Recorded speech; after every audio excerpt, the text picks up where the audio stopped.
to hand out this survey. Just a survey. You can use, you don't have to do it right now.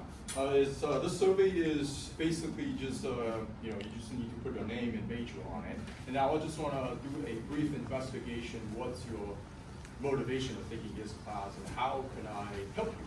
Okay? So we'll use during the break time for you to finish the survey, and then I'll try to keep a record and try to remember your name. Okay? Any questions so far?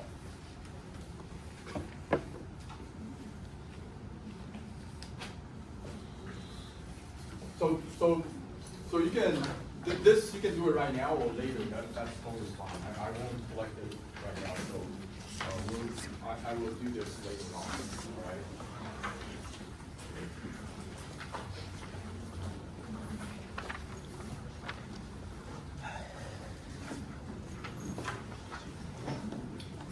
So while my student is passing on the survey, few things last week, a few students reached out to me is specifically the domestic students. Now, again, I probably said this one and too many times. If English is a language that stops you from learning, please do not use that as an excuse. I have asked my students to record this video, and it will be uploaded to a Moodle channel so that you can review the content, right? So really, don't use that as an excuse, okay? You can really reach out to me. I noticed a few undergrad students also taking this class. Now, I think you don't really have to worry because I basically, from whichever the content I'm covering, I'm starting from basic 101. So all you need to do is just to prepare your notes, bring your pencils, or if you're old-fashioned person or guy, but if you're like a tech person, I strongly recommend you bring your electronic notebook so that you can start, jotting down your notes. Because starting from today, I will have massive writing, notes going on, and I'm not going to stop. That's why we have video recording, okay? All right. Any other things that's troubling you or bothering you? No? All right. So let's get into the content-based transformation. So this is ME 54 54144701. Hopefully you're in the right class. So this is the syllabus. I will, again, to emphasize about the homework, we have a couple of few homework, which I'll address a little bit later on. Exam, we only have one final exam. So the bottom line is the grading, basically, we have one exam. So this is a typo, not each exam. We only have one exam. Okay? So this is one exam, and that's going to cost you 20%. So as the time kind of moving forward, I'll give you a little more detail about what exactly the exam is going to show up. Okay, so really there's no surprises. Like once you take the exam, you should really know what's inside. I think the most important is writing a code paper, about costing 60%, and then homework costing 20%. So my personal feelings on this is that I shouldn't be failing any students in this class, right? All right, so a brief kind of, I thought to introduce a little bit more about me, starting from the academic side. So my lab is the multifunctional material systems. I am specifically interested in structural health monitoring, additive manufacturing, and material repair operations. So this starts with 3 M's. So it's MMS lab. So I deal mostly a lot of manufacturing side. Particularly if you're very interested in this topic, you're more than welcome to stay behind. We can talk a bit more detail. All right. All right. So syllabus, I probably have talked about this one in too many times. So we're in week 3. So today I'll spend most of the time talking about diffusions, mostly just refreshing your memory. And if you're not familiar with this topic, that's fine as well. Next week, we will have an invited speaker from NTU, so it's Professor Tsai. So he will talk about technology of using EBSD and TEM. He's well proficient in this area, particularly in metals. So if you're doing research using EBSD and TEM, has a technology to do some microstructure analysis, it might be really handy. Okay? So the syllabus continue to go on, right? All right? Anything else? All right, so basic concept. I will not cover thermodynamics, so I will just assume you're proficient about thermodynamics, depending on which background. So few things this week, sort of the homework you have to do is just, you will have to know what's thermodynamic first and second law, right? Okay?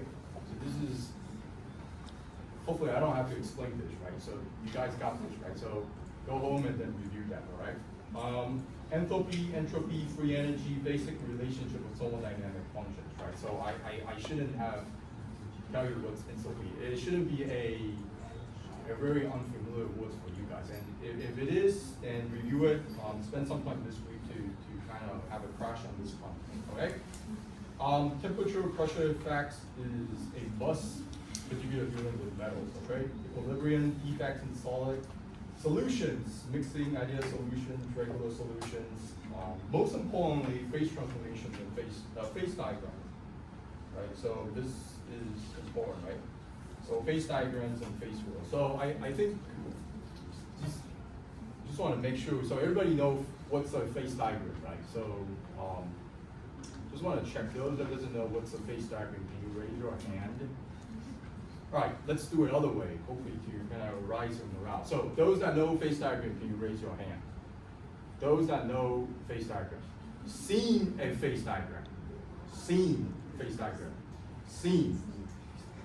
All right, so have you not seen a phase diagram before? No. Not ever in your life. Okay, that's cool. Very, very cool. All right. So let's move on. Gas solid reactions and Allegren diagram. So yeah, last week Dr. Hugh talked about powders, right? And I don't know if you review the content or refresh your memory. In a retrospect, he talked a lot about gas and temperature, right? So that's these two important things that influence your metal or powders, right? So sometimes I don't know if you do a lot, like if you do a lot of processing, you will sometimes pondering around like if this material doesn't oxidize, or what's the reactions? Like for example, silicon, right? If you put it into a furnace and then you purge with, say, just a normal atmosphere, will that oxidize? Or if you have two materials, you have the silicons and then you have aluminum, and then you start putting it into a furnace and then you heat it up. But the atmosphere is just normal atmosphere. We have oxygens all on it, and does these two materials oxidize, or which material oxidize? What's really going on? So this is where you use the Allen diagram over here, right? So this is important. So this you really have to spend some time to review it. Okay. So another few things. We'll spend some time on precipitation strengthening. So this is a typical phase diagram, right? I think what I'm writing over here is the phase diagram doesn't really tell you a system that want to go, but the bottom line is that it doesn't tell you, how to get there, right? How long does the time? Because there's no time going on. All it does is give you a temperature and composition going on, right? So depending on where you're holding that material, say if you hold over here, or hold over here, the microstructures is very completely different, right? I think everybody can agree with that, right? So if you have, say, a composition that you heat up, L means liquid, right? And then if you start cooling it down, you get, like over here, you get alpha plus the liquid. So in short is that you have a content that's mixed of solid and liquid, right? And that solid, you call it, you just name it alpha, right? The reason why it names alpha is just because the starting is alpha. The next solid that pops out is beta, right? And then the following content that pops out is gamma, right? So if you continue to cool it down, you get alpha plus beta. So you have this little bit, dots that's popping out, start showing, this is what we call precipitate. So that's where the precipitate of beta, right? So I don't know if you know, probably a lot of you already know, perhaps you don't know, is depending on where you're holding the temperatures, right? These precipitates, these small little dots, their structures might be small or big. This is completely different, right? So again, is the catch is time and temperature really matters, okay? So what's so important of a material scientist? So what's so important about material science?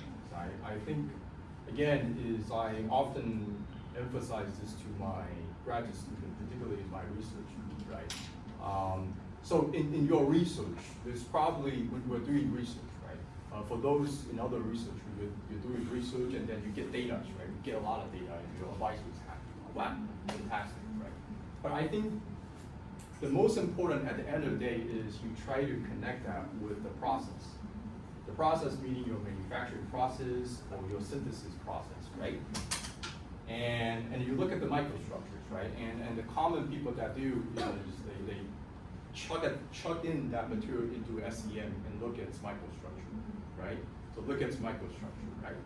And you probably, at the end of the day, you'll try to measure some properties. So properties depending on sort of what property you care. A lot of people that do, hardness, HRV, HRC, and then some people do some mechanical testing such as tension, bending, right?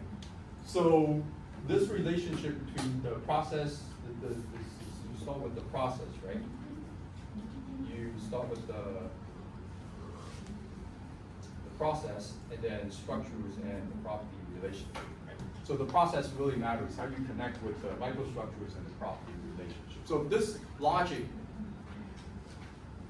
you're supposed to imprint in your heart for as long as you're as a material scientist, okay? So there's no questions that if you start presenting a data, the key core concept is that you need to connect the process, the microstructures, and the property relationship, right? You can't really just throw, oh, professor today, I get this microstructures, oh, professor today, I get this, property. So what is influence your properties? It is the microstructure differences. And the microstructure differences because you have made some change in your processes, right? Your synthesis processes or your manufacturing processes or any way, right? So there's always a joke I always play around, right? When I was studying abroad, I really miss my mom's cooking. He has a very delicious beef noodle soup. So it's a secret recipe, I call it, a secret recipe. So I got this secret recipe and then I took it to US while I was traveling abroad, right? So this is a secret recipe. So consider this secret recipe as the process, right? He has all the secret formula, say that you have to, boil this chicken essence or beef essence around 90 Celsius with sort of crushes. So you can consider this as a process, right? And I followed all the entire the ingredients, the process, the ingredient my mom gave me, and then when it's all done, I taste that beef noodle soup. It really tastes like, I can't even say use the words terrible. It's horrible. So I questioned myself, why did I have such a terrible beef noodle soup? So I finally know that because in US, the beef, actually the beef in US, what the feedstock they feed to the cow is completely different food. They feed the feedstock corns. Over here, usually, I don't know what they feed to the cow, it's completely different. So what happens to meat, the beef, when they chop out, there's a particular smell. I don't know if that's a good smell or bad smell. So it actually really rotten the entire beef chicken noodle soup. So when I dissect the meat itself, I look at the microstructures. Well, it's kind of funny. You look at this texture, right? We don't use, when we do food, cooking, culinary cookings, we don't look at the microstructure. We look at the textures, right? When you look at beef, there's certain angles, like the vertical direction you cut, because the alignment of the beef, when you cook it, it helps you to intensify the essence of that, culinary taste, right? So certain cut on your beef actually does matter. I'm not joking around, right? So this is actually textures, so microstructure, right? So finally I know, right, in common daily days, we actually do connect the process and microstructures and property, right? Because the beef noodle soup tastes so good from my mom, which is the properties. And for me, I've done such a terrible job of making the beef noodle soup. So the property really tastes terrible, right? So hopefully, this little small story helped you intensify that idea. So here's again is a image of the process of metals, right? I think this is no new to you. This is just grabbed from the content of Callisto Engineered Materials. So this is a must-read book. You can see the cooling rate. So the cooling rate again is the process, and then the hotness is the property, right? And then you see the microstructures variations through different cooling rate, right? So sometimes when you see these figures, particularly if you're able to see this figure from your senior's thesis or perhaps on papers, you have to really give them a 5-star because this is one in a nutshell that you see everything in this just one figure. Rather than see 10 or 20 figures going on, you have process, microstructure going on, and you're lost in the middle of your reading, right? So, great image of it describing. So I think this also is really important, help you to get a little bit more getting to know the role of why we need to learn phase translation. So I have done, I try to give examples using this book. So we have basically 6 chapters, the phase transformation from Porter's and Astle in this book, right? So chapter 1 basically is just fundamental, I won't get. So chapter 2 is actually diffusion, right? So why is it so important to learn diffusion? Well, I give you a lot of examples such as LED and solar cells. There's diffusion going on. Hot topic like batteries also use diffusions. Again, solid oxide fuels. So again, energy related. Membranes, hydrogen separation, brazing, so soldering also have diffusion, phenomenon going on. Not to just really limit this is that if you plan to walk into a semiconductor industry, there's always doping going on, right? You have the P-type, N-type. I'm sure you're taking these classes. This also involves temperature, right? So there's diffusions. You want to precisely control the dopings of the depth of these elements, right? So diffusion is really an important topic, okay? This is in chapter 2. So chapter 3, interfaces. So this is more about microstructure. So I think a true material or metallurgist is that when you see SCM microstructures, you're able to understand the historical background about the process that has been done upon the microstructures, right? So interface, it will give you some idea of why do we sometimes when see this microstructure, you will see some, sharp, kind of precipitate stuff or, spherical stuff or, some angular stuff on your images, right? It will give you an idea of why is it like that? Like when you see this image, wow, why do you have some particularly shape that catch your eyesight? What's that history going on that help you get to that, microstructure? So chapter 3 will give you some idea. Chapter 4, certification. So castings such as silicon ingot, sulfide crystal growth. So this again is tied with semiconductors, right? So this also is interconnect with diffusions. When you make semiconductors, there's wafers, like big wafers, and you want to slice this thing as possible to get this silicon wafer. This is tied with certification, right? When you do casting, you have a round, large rectangular circular rod, right? And then you want to pull up and then do sort of material analysis. Anyway, so we'll talk about a little bit that, okay? So chapter 5 and 6, diffusion transformation, and then diffusionless transformation. Goodness sake. So I always get this confused. This is your job actually today to really get to know what's the difference. So diffusional transformation and diffusionless transformation. I know the difference. Actually, I have no idea how do you say that this in Mandarin.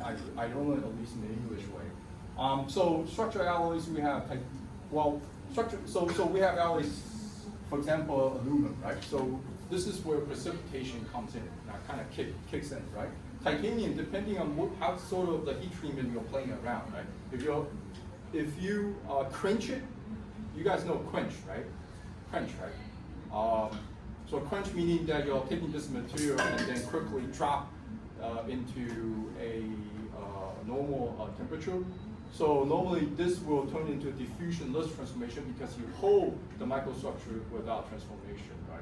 So titanium can be diffusionless transformation or diffusional transformation, all right? It depends, and also depending on your alloy as well, okay? Diffusional transformation, the most famous material is monothetic transformation, right? So monothetic, I think you guys know this term, okay? Those that doesn't know, you don't know, right? No idea. Diffusion, monothetic transformation. No, that's good.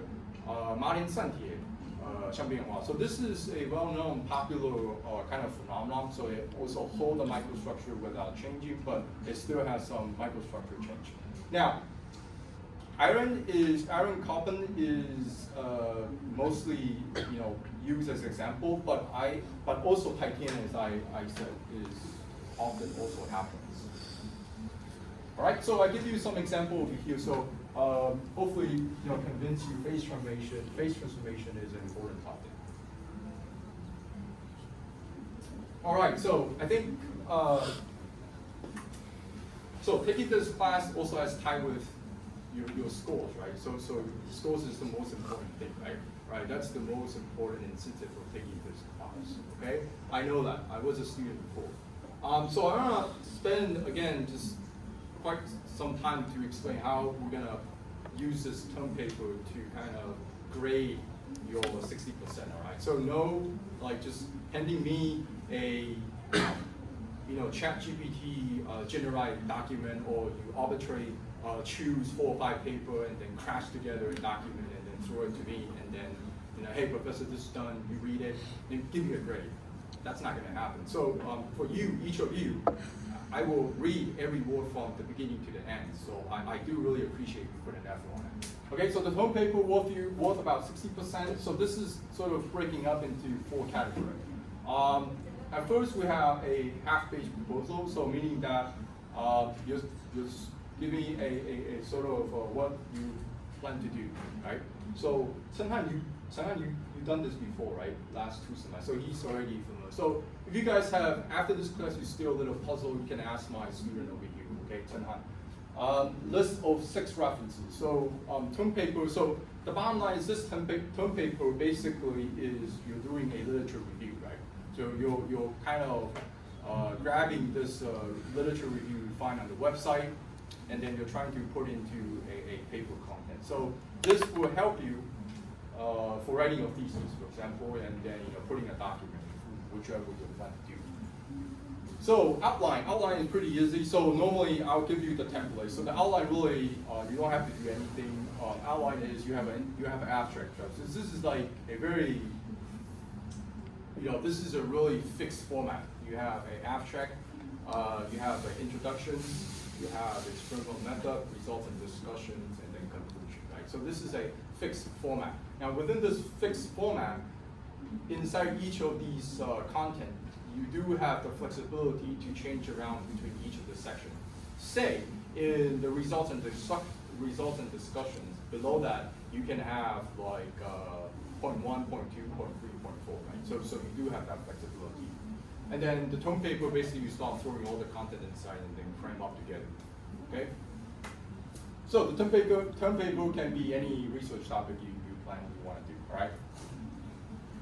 Anything else? So what is a half-page proposal?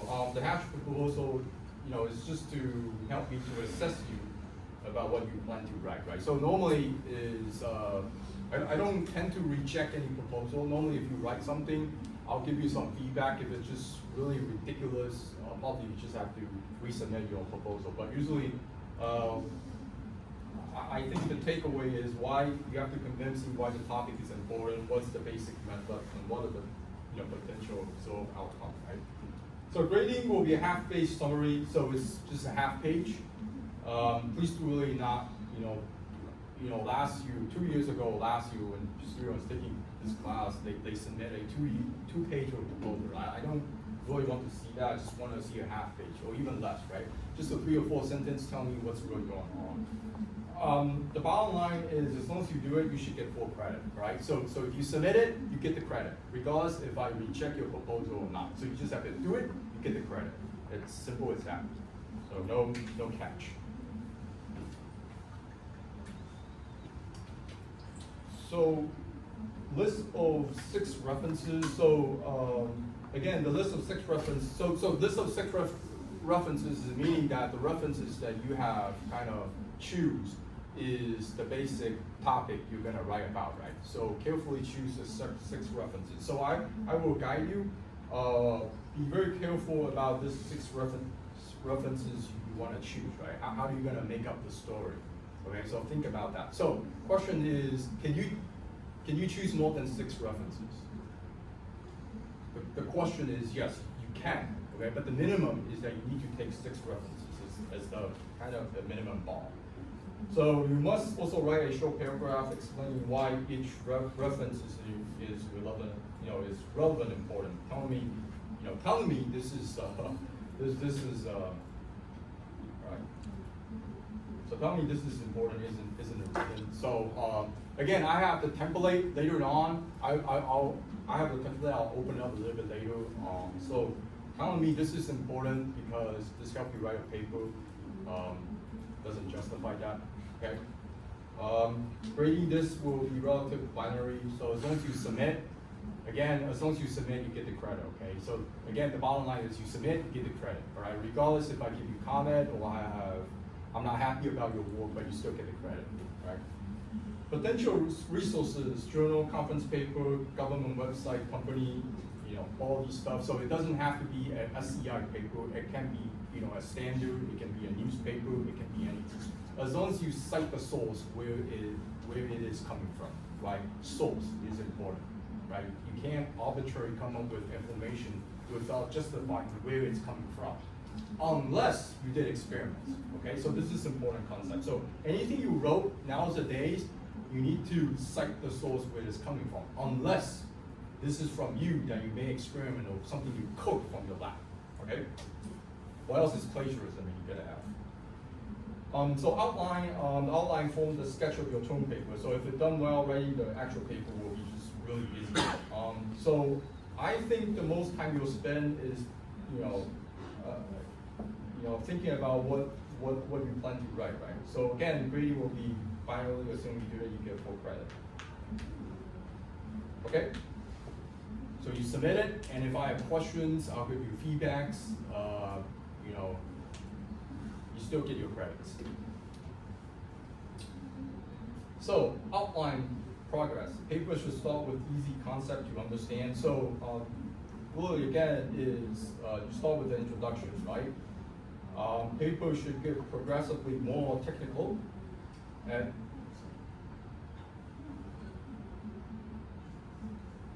as it goes on, right?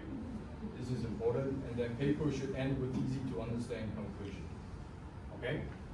So I think this is, just use this time to help you train your writing.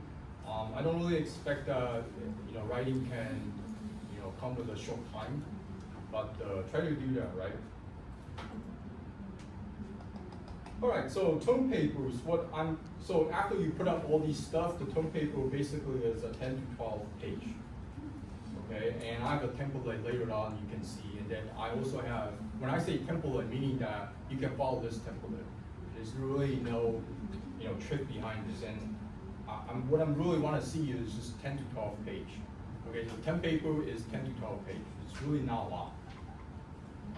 References must be cited in consistent format. Reference page do not count toward the 10 to 12 page. Okay, so references does not count.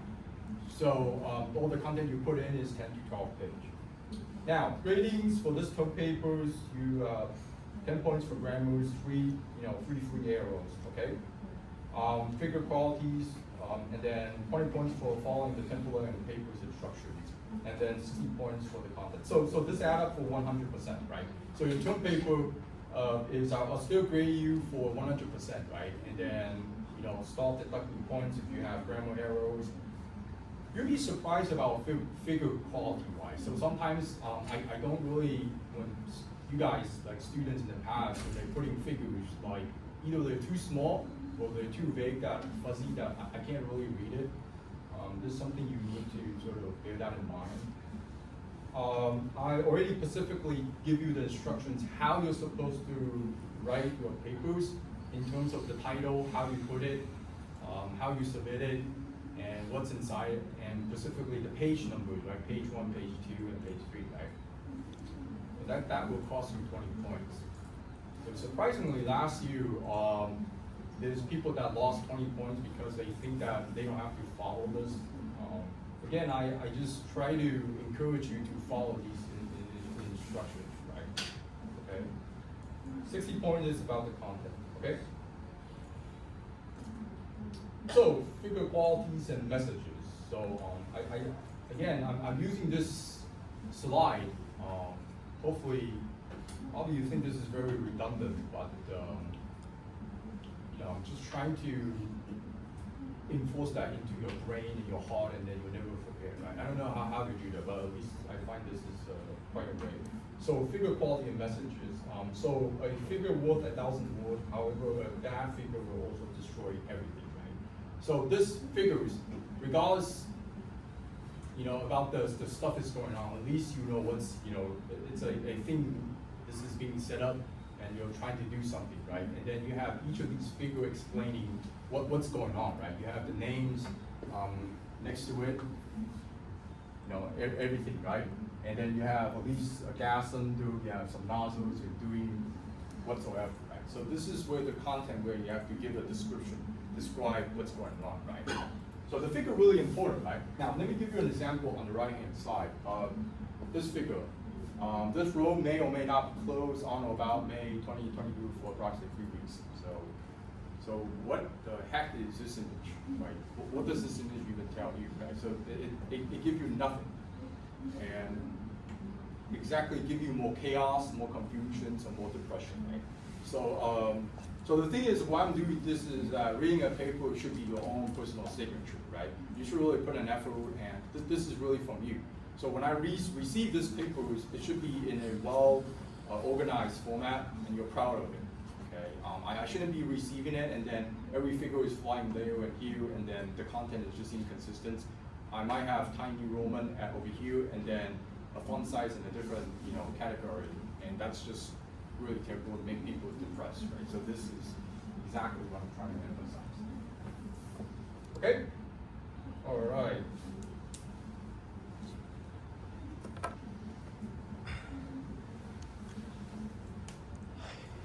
Good. Any questions so far? So let me transfer this.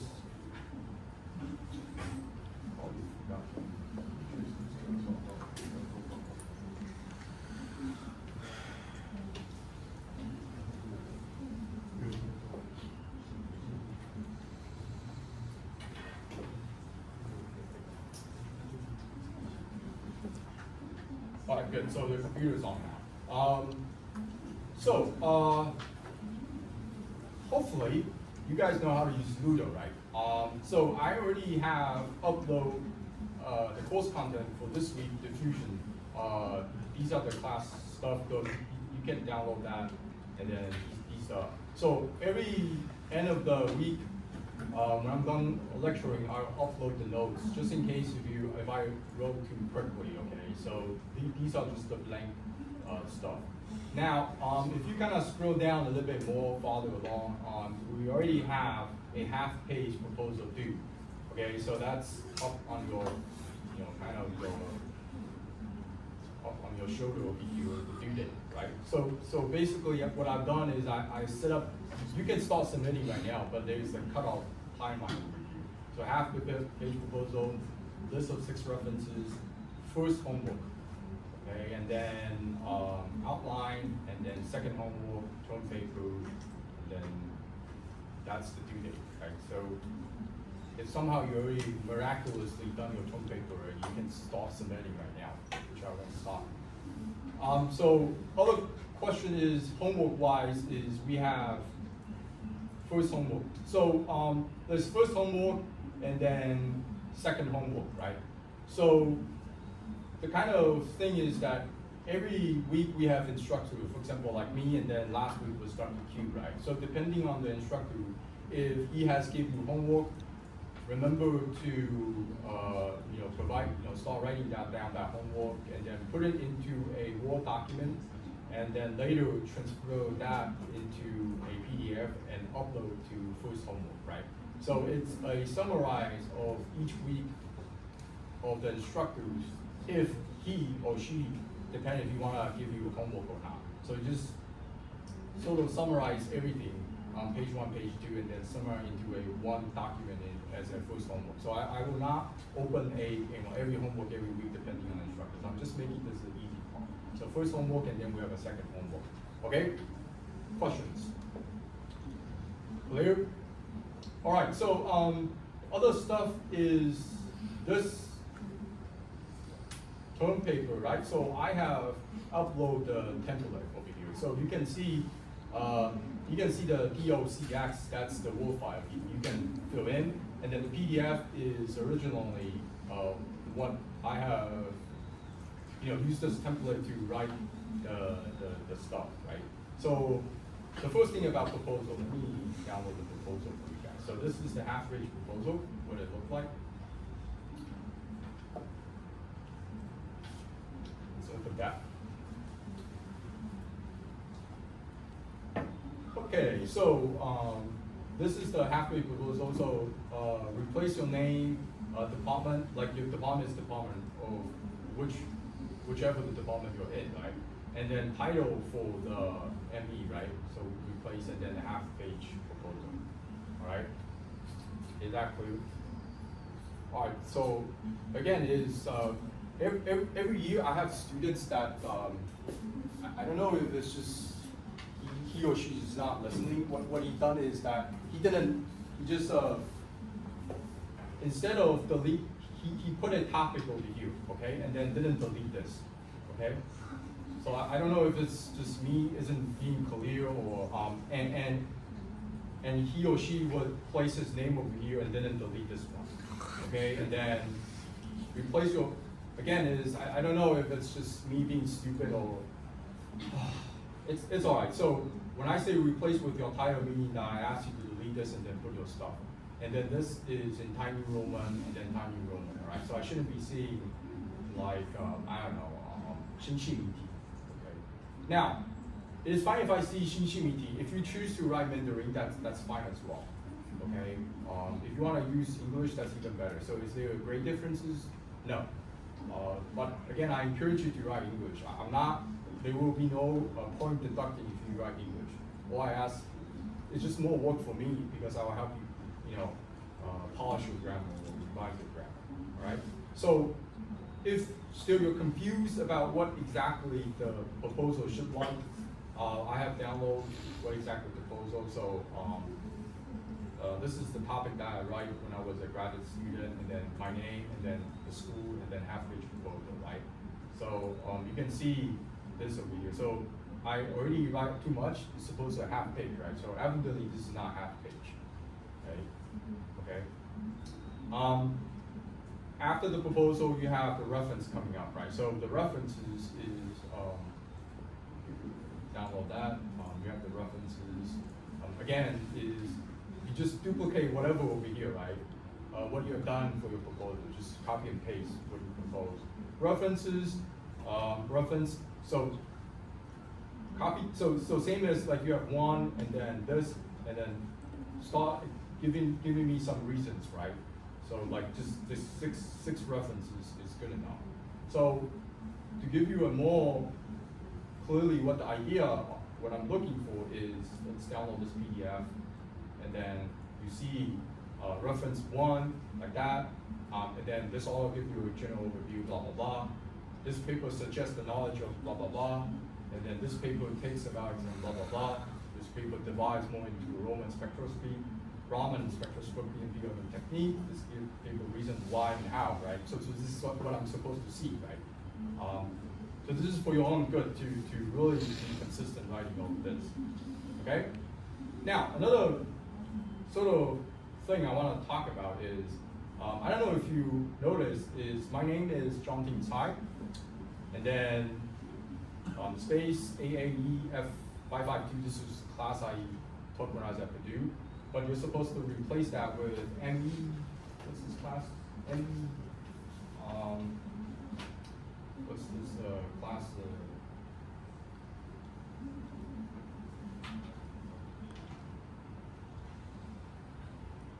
So it's ME 5414701, right? And then references, right? And then same as PDF for like, proposal as well, PDF, right? So again, in the past, I have students that submit into not even providing name, just like arbitrary numbers, and then a Word file. The worst I see is they even submit an Excel file, which I have no idea what the Excel file is supposed to be. So again, what I'm looking for is a PDF file. So I shouldn't be seeing PowerPoint, Excel, or even a Word file. I'm not editing your stuff. I'm just looking at a PDF document. Okay. So be very clear over here. Okay. So again, after the references, you have the outline, right? So let me quickly show you the outline. So the outline is again very simple. So you have the section 1, 1.1, 1.11, and then the list goes on, right? So you don't have to have 1.1, 1.1.2, right? You can have like just 1.1. Or if you have more section below, you can do that. So I'm gonna go ahead and close all of these, so we can look at the outline PDF. So this is my outline. One background, 1.2, 1.3, 1.2, 1.32, 2.1, 2.2.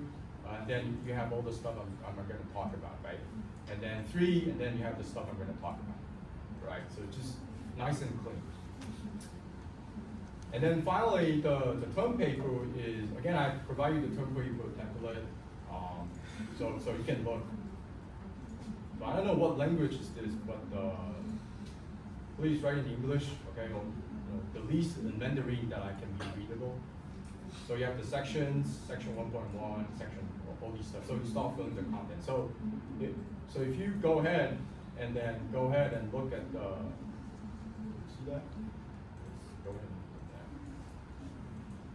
So yeah, so if you look at that, you have the title, my name, your name for submitting this, it's a school, right? And then abstract 1.1, so you have the content. So it's really, again, just very nice and clean. Figure 1, you have ABC, ABC. Figure 2, ABC, ABC. And then you have one of you, very nicely clean. And then you have figure 3, A and B. And then figure 4, A and B. And then figure 5, A and B. And if you look at over here, these are very, very clear, right? So figure 7, 6, and 7. Hey, so you might start asking me like, what the heck am I spending so many time talking about this? It's because, no kidding, today there's 35 students you taking this class. I guarantee about half of you, when you submit this document, most of you wouldn't follow this consistency, either the font size or differences. So don't be too like proud of yourselves, like, yeah, it's a piece of cake. We'll see about that at the end of the semester, okay? So I'm just trying to give you a heads up. Like following this is really difficult. Now, I don't know if you know this about this document is that I lost point for writing this. I don't know if you find the importance of what's down. So I actually didn't put a page number over here, right? So that's a big negative, okay? All right, so this is pretty much it about the term paper. Do you have any questions? If not, let's have a break. If you have questions, please come and let's have a come and talk with me, okay? Or else let's have a break and then we'll come back for the second session. All right?